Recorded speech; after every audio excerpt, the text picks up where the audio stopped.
اللہ تعالیٰ اپنے بندوں سے بڑا جلد راضی ہو جاتا ہے۔ وہ اپنے بندوں کو بہت زیادہ مشقت میں نہیں ڈالتا۔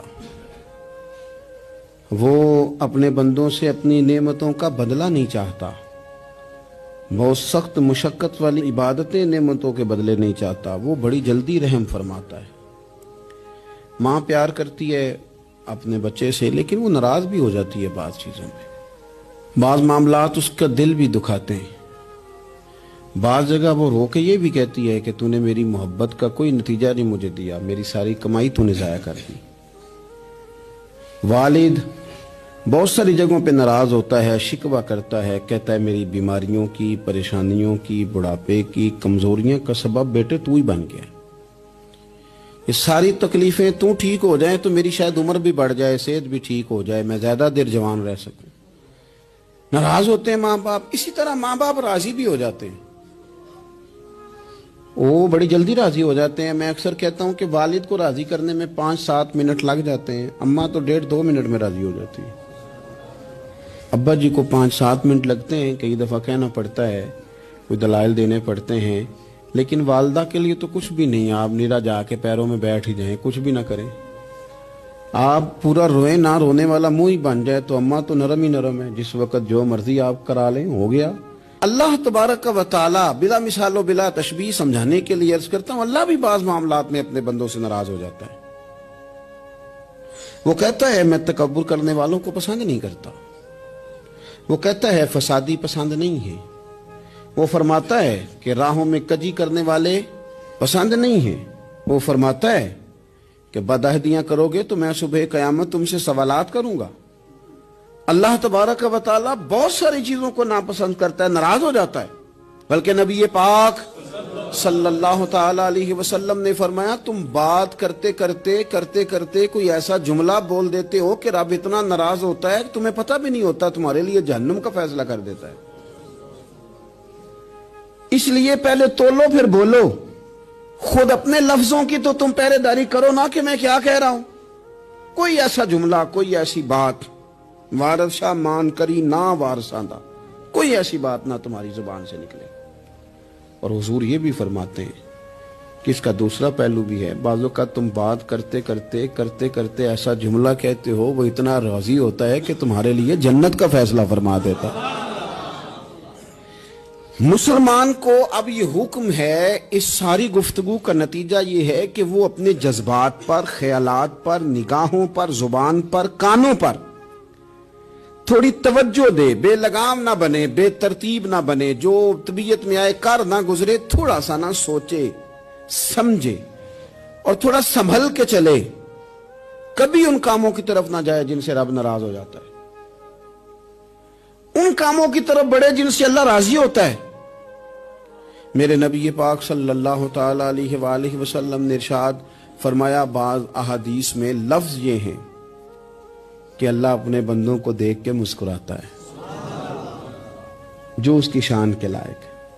جس ترتیب سے ہم مسکراتے ہیں، جس ترتیب سے ہم روتے ہیں، جس ترتیب سے ہم کسی بات کا اظہار تشکر کرتے ہیں، خدا ان باتوں سے پاک ہے۔ اب بہت ساری حدیثوں میں آیا کہ وہ مسکراتا ہے، تو کیا مطلب ہے مسکرانے کا؟ تو علماء تفسیر نے لکھا ہے مسکرانے کا مطلب یہ ہے کہ وہ بڑا ہی راضی ہوتا ہے اپنے بندے سے، بڑا راضی ہوتا ہے، یہ مطلب ہے۔ ایک تو مسکرانے کا مطلب یہ کہ وہ بڑا راضی ہو گیا، بڑا راضی ہو گیا، وہ مسکرا دیا اپنے بندے پہ۔ اور ایک اس کا معنی خود نبی پاک صلی اللہ تعالی علیہ وسلم نے بیان فرمایا۔ مسند امام احمد بن حنبل میں حدیث ہے، حضور سید عالم علیہ السلام سے صحابہ نے پوچھا یا رسول اللہ شہید تو بڑے لوگ ہوتے ہیں، شہیدوں میں افضل کون ہے؟ تو اللہ کے حبیب علیہ السلام فرمانے لگے وہ والا بندہ جو ڈٹ گیا تھا کافروں کے مقابلے میں، وہ ہلا نہیں، پوری طرح ڈٹ کے جو لڑا وہ شہداء میں افضل ہے۔ حضور فرماتے ہیں وہ جنت کے بالا خانوں میں سیر کرے گا اور رب اسے دیکھ کے مسکرائے گا، رب اسے دیکھ کے مسکرائے گا، اللہ تعالیٰ مسکراتا ہے اسے دیکھ کے۔ اور اگلے جملے میں حضور نے وضاحت کر دی، فرمایا جب رب دنیا میں کسی پر مسکراتا ہے نا تو اس کا معنی یہ ہے کہ قیامت میں پھر اللہ اسے حساب کوئی نہیں لے گا۔ جس پر اللہ دنیا میں مسکرا دیا اس سے کوئی حساب تو وہ کام ڈھونڈنے چاہیے نا جس سے اللہ مسکرائے. ویسے کبھی ہم ایسا کرتے ہیں کہ نہیں کہ کسی کو راضی کیا جائے؟ یہ کام ہم کرتے ہیں کہ ہماری کمپنی کا جو سربراہ ہے وہ ہم سے راضی رہے. جس ادارے میں ہم پڑھاتے ہیں اس ادارے کا بڑا ہم سے راضی رہے. یہ کرتے ہیں ہم، اس کے لیے کچھ نہ کچھ ہیلے بہانے ہم کرتے ہیں. برادری، قبیلہ، علاقہ، بستی، لوگ کسی طریقے سے ہمارے ساتھ مطمئن رہیں. کرتے ہیں نا یہ سارے کام. اس میں تھوڑی مشکل بھی ہمیں آتی ہے لیکن کرتے ہیں. کیا کریں؟ گھر میں بھی کئی دفعہ ایسا ماحول بنانا پڑتا ہے. چلیں ایک اور میٹھی مثال دیتے ہیں، زیادہ سمجھ میں آئے گی. چھوٹا بچہ خوش رہے، آپ اس کے لیے محنت نہیں کرتے. وہ چھوٹا ہے، اس کو خوش کرنا فرض ہے ابا پہ. لیکن وہ کہتا ہے کہ میں نے موٹر سائیکل لینا ہے. چھوٹا ہے، چلا ہی نہیں پائے گا، تو ابا پھر اسے راضی کرتا ہے، کہتا ہے بیٹے چھوٹا سائیکل لے لے، چل میں تجھے اڑانے والا جہاز لے دیتا ہوں. مقصود کیا ہے کہ اس کو ناراض نہیں کرنا، یہ روئے نہ، اس کا دل نہ ٹوٹے. ہو یارو سنو نا میں کیا کہہ رہا ہوں. اگر چھوٹے بچے کے لیے وہ چیزیں ڈھونڈتے ہو، میرے ابا جی نا اپنے نواسے کے لیے کھلونا لے کے آئے تو بچہ بڑا ہی کھیلا تو ابا جی کہنے لگے لو پیسے پورے ہو گئے. میرے بچے کو پسند بڑا ہے نا، پیسے پورے کر چھڑے نے. دیکھو نا جی کتنا اس کو راضی ہوا ہے.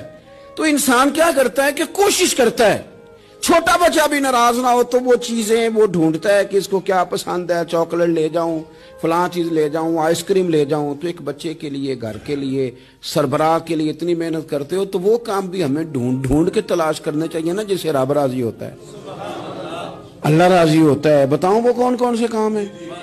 نبی کریم صلی اللہ تعالی علیہ وسلم نے ارشاد فرمایا 3 لوگ ہیں جنہیں دیکھ کے رب مسکراتا ہے. یا رسول اللہ صلی اللہ علیہ وسلم وہ کون کون سے؟ تو محبوب فرمانے لگے ایک وہ بندہ ساری مخلوق سوئی ہے، آدھی رات ہے، رات کا پچھلا پہر ہے، اس نے اٹھ کے وضو کر لیا، مصلی پہ کھڑا ہو گیا خدا کی یاد میں. فرمایا اسے دیکھ کے رب مسکراتا ہے جو اس کی شان کے لائق ہے. مسکراتا ہے اللہ. یہ تو سونے کا ٹائم تھا، یہ تو گہری نیند آنے کا وقت تھا، رات کا پچھلا پہر. رات پوے تے بے درداں نو نیند پیاری آوے، تے درد منداں نو یاد سجن دی ستیاں وی آن جگاوے. اور ساون کی کالی راتوں میں جب بوندا باندی ہوتی ہے، وہ راتوں کو اٹھ اٹھ روتے ہیں جب خلقت ساری سوتی ہے. اللہ مسکراتا ہے. اور سننا میرے بھائی، میرے نبی پاک صلی اللہ تعالی علیہ وسلم فرماتے ہیں جب مسلمان نماز کے لیے صفیں بناتے ہیں نا، ترتیب لگ رہی ہوتی ہے، اب اللہ کی بارگاہ میں کھڑے ہوں گے، قیام کریں گے، رکوع کریں گے، سجود کریں گے. فرمایا جب مومن صفیں بناتے ہیں تو رب دیکھ کے مسکراتا ہے،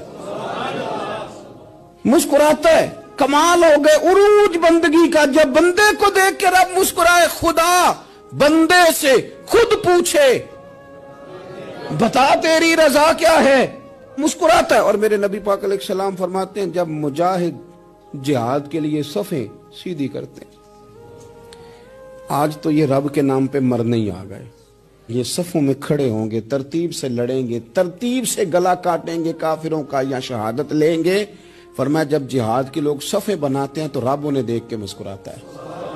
کتنے نصیبوں والا وہ بندہ ہے جسے دیکھ کے مسکرا دیا. او یار کبھی تیرا بیٹا تیرے سامنے مسکرائے نا چھوٹا، تو تیرا دل باغ باغ ہو جاتا ہے. تیری ماں بیمار کسی ایک دن صحیح طرح ہنس پڑے تو طبیعت خوش ہو جاتی. مجھے بتاؤ نا جس کا رب بھی اسے دیکھ کے ہنس پڑے، جو اس کی شان کے لائق ہے، کیا اس بندے کے نصیبیں ہیں، کیا اس کے مقدر ہیں. آپ اس مقام پر اپنے آپ کو لائیں. اب دیکھیں نا یہ حدیث ہم نے سن لی، اب ہم نے نا اس طرح صفحے نہیں بنانے جس طرح ساری دنیا. اب ذرا صفحے بھی شوق سے بنائیں گے. اب ذرا تھوڑا سا شوق پیدا کریں گے. بھئی یہ تو میں وہ کام کرنے لگا ہوں جسے دیکھ کے رب مسکراتا ہے. نبی پاک صلی اللہ علیہ وسلم نے فرمایا جب کو بندہ توبہ کرتا ہے نا، ہم توبہ کا رٹا لگاتے ہیں، یا اللہ میری توبہ یا اللہ. اور توبہ کا تو مطلب یہ ہے کہ پچھلے گناہوں سے پکی توبہ، آج کے بعد یہ غلطی نہ کرنے کا پکا وعدہ.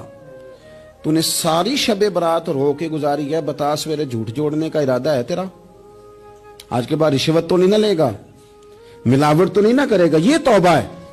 اور اگر سارے کام اسی طرح کرنے تو پھر یہ توبہ کا رٹا ہے، جتنا مرضی لگاؤ.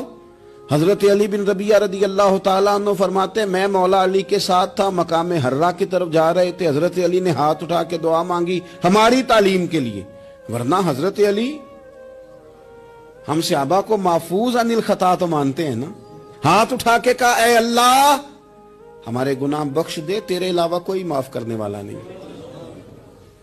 اور پھر حضرت علی آسمان کی طرف دیکھا اور دیکھ کے نا حضرت علی بن ربیعہ کو تو مسکرائے۔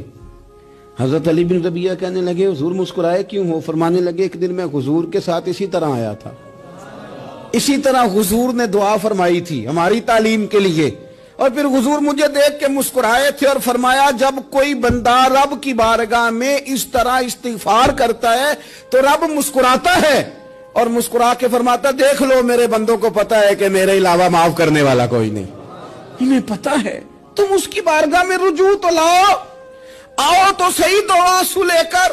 اقبال کہتے ہیں کہ موتی سمجھ کے شان کریمی نے چن لیا، قطرے دو گرے میرے ار کے انفعال کے، دو میں نے آنسو بہائے تھے تو اس کے کرم نے تو موتی سمجھ کے چن لیے۔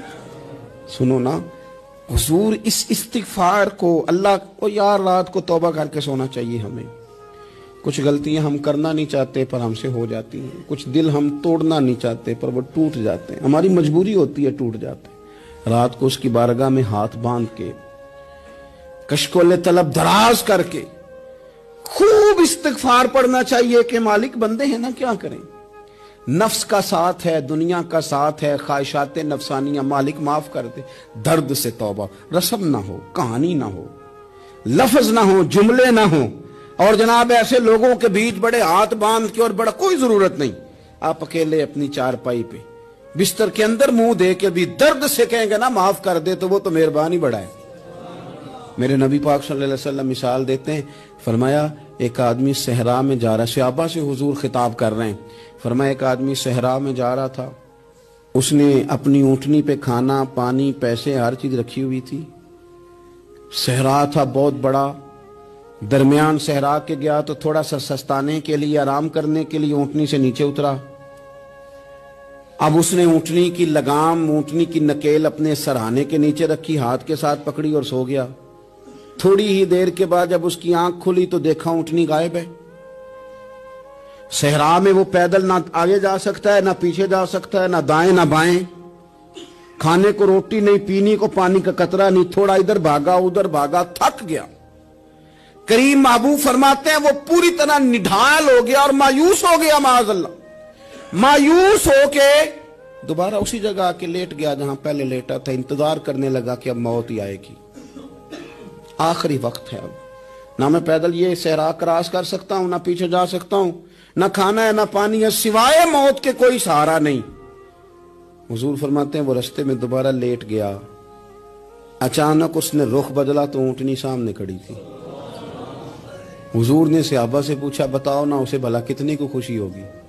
یا رسول اللہ جی سے نئی زندگی مل گئی ہے۔ آپ دیکھیں نا سارے ڈاکٹروں نے کہہ دیا کہ اس کے جو گردے میدا جگر ہر چیز ختم ہے، گھر لے جاؤ خدمت کرو، ہر طرف پریشانی ہے۔ وہ بندہ بھی سمجھ گیا ہے کہ آخری وقت آ گیا، کل جاؤں پرسوں جاؤں، تیاری ہو گئی، سب لوگ آ گئے، باہر والے بھی آ گئے، یہ ماحول ایک عجیب رنگ اختیار کر گیا۔ اچانک ایک ڈاکٹر نے آ کے کہا نہیں نہیں غلطی لگ گئی تھی۔ مجھے بتائیے انداز کیا ہوتا ہے؟ بغیر دوائی کے بندہ اٹھ کے کھڑا نہیں ہو جاتا، او میں تو بچ گیا ہوں۔ نبی پاک صلی اللہ علیہ وسلم فرمانے لگے اس کی اونٹنی مل گئی، بتاؤ بھلا اسے کتنی خوشی ہوگی؟ یا رسول اللہ وہ تو دوبارہ دنیا میں آ گیا۔ حضور فرمانے لگے اسے کچھ بھی خوشی نہیں ہوئی۔ جب کوئی رب کا گناہگار بندہ آ کے توبہ کرتا ہے، رب کو اس سے کئی گنا زیادہ خوشی ہوتی ہے۔ میرا بندہ آ گیا ہے، میرا بندہ آ گیا ہے، میرے گھر آ گیا۔ اس نے آنسو بہائے ہیں، اس نے کہا اللہ میں تیرا ہی ہوں، تیرا ہی رزق کھاتا ہوں، تیری ہی زمین پہ رہتا ہوں، تیرے نام سے میری سانسیں چلتی ہیں۔ وہ آ گیا۔ فرمایا اس اونٹنی والے سے زیادہ رب کو خوشی ہوتی ہے جب گناہگار آ کے توبہ کرتا ہے۔ گناہگاروں کے آنسو اس کی بارگاہ میں بڑے مقبول ہیں، لیکن ہم رسم ادا کرتے ہیں، توبہ نہیں کرتے۔ ہم اپنے آپ کے ساتھ دھوکہ کرتے ہیں، جھوٹ بولتے ہیں۔ ہم بندہ کوئی ناراض ہو جائے تو ہمیں کو نہیں نیند آتی، اس کے گھر چلے جاتے ہیں۔ ہم اپنے